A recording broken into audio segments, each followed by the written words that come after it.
કચ્છમાં છેલ્લા 3 દિવસથી સતત વરસી રહેલા વરસાદને કારણે અબડાસા માંડવી મુન્દ્રા પંથકમાં પરિસ્થિતિ વણસી રહી છે। ત્યારે ડીપ ડિપ્રેશનની અસર નીચે છેલ્લા 24 કલાકથી અનરાધાર વરસાદ વરસી રહેલ છે। ખાસ કરીને નખત્રાણા અને અબડાસા વિસ્તારમાં સતત પડી રહેલા વરસાદને કારણે નીચાણવાળા વિસ્તારોમાં પાણી ભરાયા છે, તો નદીઓ બે કાંઠે વહી નીકળતા રસ્તા પરથી પાણી પસાર થઈ રહ્યા છે।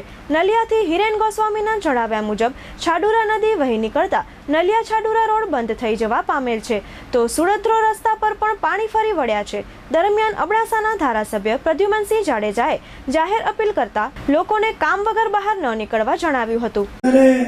ભગવાનની કૃપાથી વરસાદ ખૂબ જ થઈ છે। અબડાસા લખપત નખત્રાણા તો તમને ખાસ એક વિનંતી કરવા માંગુ છું તમારા પ્રતિનિધિ તરીકે કે આપણા વાહનવાળા ભાઈઓ કોઈ કે માલધારી કે ખેડૂત ભાઈઓ કે કોઈ જાત્રાળુ હોય કોઈ પણ ભાઈઓને ક્યાં નદી નાળામાં કોઈ જોખમ ન કરે અને આપણે છોકરાઓ હોય નાના ક્યાં નદી નાળામાં કે ઘરમાં ગામમાં ક્યાં પાણી ભરેલા હોય ક્યાં ગટર ખુલ્લી હોય તો મહેરબાની કરી અને ઇલેક્ટ્રિક લાઈન જ્યાં ખુલ્લી હોય કે થાંભલાના બાજુ મૂકવું ન રહેવું, આ બધી વસ્તુની આપણે ખાસ ધ્યાન રાખવાની જરૂર છે, કારણ કે વરસાદ બહુ ખૂબ જ ઘણો છે।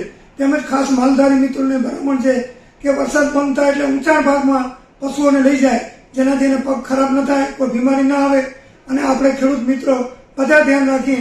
એક દિવસ ખાસ આપણે ધ્યાન રાખશું તો આપણે પસ્તાવાનો વખત નહીં આવે, એટલી મારી આપને તમને બધાને અપીલ છે। તેમજ જે ડેમ નાના 55 જેવા અને મોટા 9 ડેમ છે, બધા ઓવરફ્લો થઈ ગયા છે, તો એના આજુબાજુ વધારે પાણી આવતું હોય ખેતરમાં વાડીઓમાં કે ગામની આજુબાજુ તો એનાથી દૂર રહેવું, જેનાથી ઓછીતાનું કાંઈ નુકસાન થાય એવું હોય તો આપણે દૂર રહીએ તો આપણે પસ્તાવો ન રહે। તંત્ર કામ કરતું જ હોય પણ છતાં પણ આપણે એલર્ટ રહેવું ખાસ જરૂર છે।